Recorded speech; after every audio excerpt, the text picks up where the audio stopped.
My preteen is overweight. How do I tell him he should lose weight without hurting his feelings? Asked a mom during a recent consultation. Now, if you were to see a car swerving all over the road until eventually coming to a stop, would you look to the car to understand why it nearly caused a few accidents? Or would you focus on the driver? Logically, you'd look to the driver because the car doesn't drive itself. The same applies to behaviors linked to food. Namaskar parents, I'm Dr. Meghna, the therapist mommy. I'm a clinical psychologist and parenting educator. And today, I'll discuss how to help your child make meaningful changes in their relationship with food.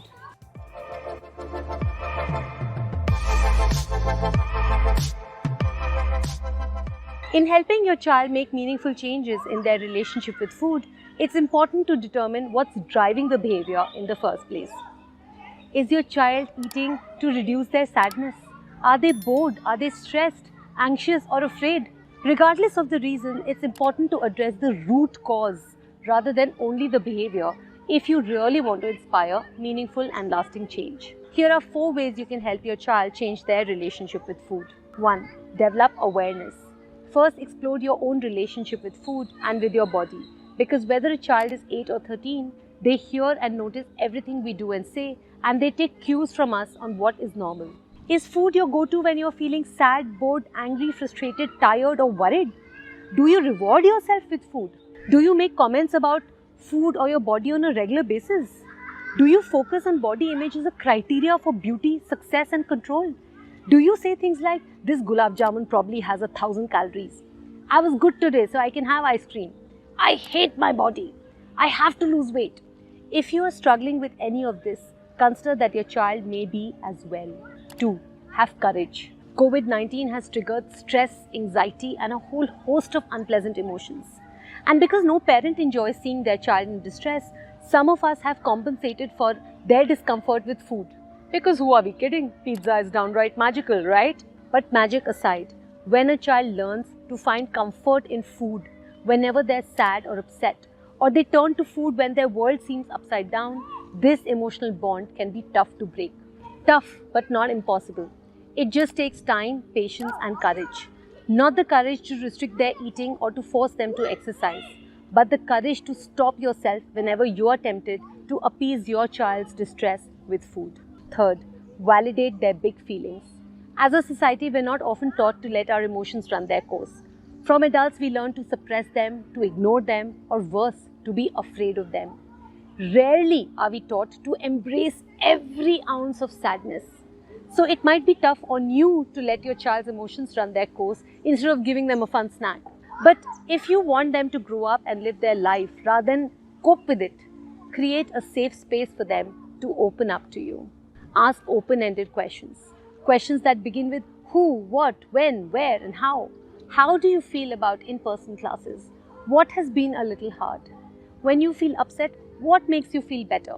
This last question, helps open the conversation about healthy and unhealthy ways to deal with emotional distress, while giving you an opportunity to validate their feelings. I can sense you're frustrated, beta. I'm hearing that you're sad. I can understand why you feel that way. If your child is under the age of 10, they may not have the vocabulary to define how they are feeling. Using emojis is a fun way for them to identify their emotions. And this too might work with kids who are in the leave me alone for the rest of my life phase of adolescence. Kids of all ages benefit from a judgment-free zone in which to identify and explore their feelings. And this in turn can help liberate them from an unhealthy relationship with woe foods. What are woe foods? For understanding go, slow, and woe foods, watch this video. The link is in the description. Now here are 4 things you should not do. 1. Don't draw attention to their weight gain or their eating habits. Nothing is worse to a child or a teen than negative attention, especially in front of other family members or friends. Highlighting their weight gain or their eating habits can very easily get interpreted as I'm not good enough or I'm a failure. Statements that can become a breeding ground for guilt and shame and low self-esteem. Second, don't restrict foods. Were you ever told that you can't go somewhere or do something? It probably made you want to do it even more, right? It's no different with food. Tell your child they can't have sugar and they crave sugar even more.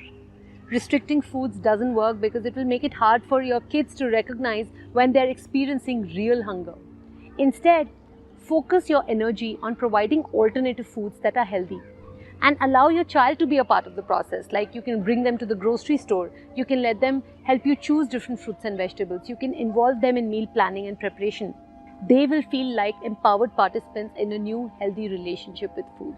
Third, don't force them to do vigorous exercise. Not every person was born to do CrossFit. There are many ways to get your child moving without having to use words like calories or exercise. So let them tell you what movement they enjoy. And if possible, join them. Your child likes to dance, dance with them in the middle of the day. Or go for a bike ride, or go for a walk, or go for a hike as a family. Fourth, don't ignore something serious. If you're worried that your child has developed an eating disorder, please consult your pediatrician, a nutritionist, and a clinical psychologist. Both individual and family therapy are highly useful. As parents, you can absolutely have a positive impact on your child's eating habits without damaging their mental health. It takes time, and of course you will encounter challenges, but it's worth it because a healthy child becomes a healthy, awesome adult.